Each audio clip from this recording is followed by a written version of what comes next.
बिहानको समय रसुवाको हिमाली क्षेत्रमा मानिसहरूको दैनिकी सामान्य रूपमा अघि बढिरहेको थियो। आकाशमा असाधारण प्राकृतिक विपत्तिको कुनै सङ्केतसम्म थिएन, तर केही क्षणमै भोटेकोसी एकाएक दानवको रूपमा प्रकट भयो।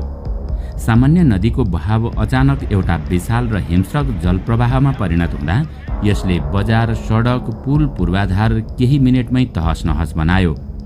बाढीका कारण रसुवागढी नाका जाने अधिकांश बाटो बगेका छन् भने चीनसँगको प्रमुख नाका पूर्ण रूपमा बन्द भएको छ। सडक विभागका अनुसार हालसम्म त्रिशुली नदीका विभिन्न भागमा अवस्थित 19वटा पुलमा बाढीले क्षति पुर्याएको छ भने कम्तीमा 40 किलोमिटर सडक क्षतिग्रस्त भएको छ। नेपाल पर्यटन बोर्डका अनुसार 384 भन्दा बढी पर्यटक सम्पर्कविहीन अवस्थामा छन्। रसुवा स्थित भोटेकोसी नदीमा आएको बाढीमा परि अहिलेसम्म 22 जनाको मृत्यु भएको खबर आएको छ भने बेपत्ताको संख्या सयौंमा छ। आखिर इतिहासमै पहिलो पटक यति विशाल जलराशि कहाँबाट आयो अनि कसरी यसले विस्फोटक रूप लियो? दर्शकवृन्द, आउनुहोस् आजको यस श्रृङ्खलामा हामी रसुवाको भोटेकोसीमा अचानक आएको इतिहासकै ठूलो बाढी र त्यसले पुर्याएको क्षतिका बारेमा विशेष जानकारी गराउनेछौँ।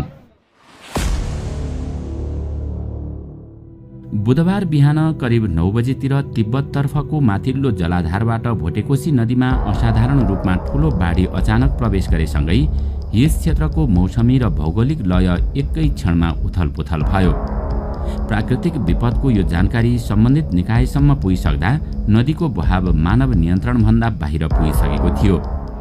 केही मिनेटको अन्तरालमै नदीले भयानक रूप लिँदै टिमुरे, स्याप्रोबेसी तथा आसपासका बस्तीतर्फ प्रहार गर्न थाल्यो, जसले त्यहाँका बासिन्दाहरूलाई सम्हाल्ने मौका समेत दिएन।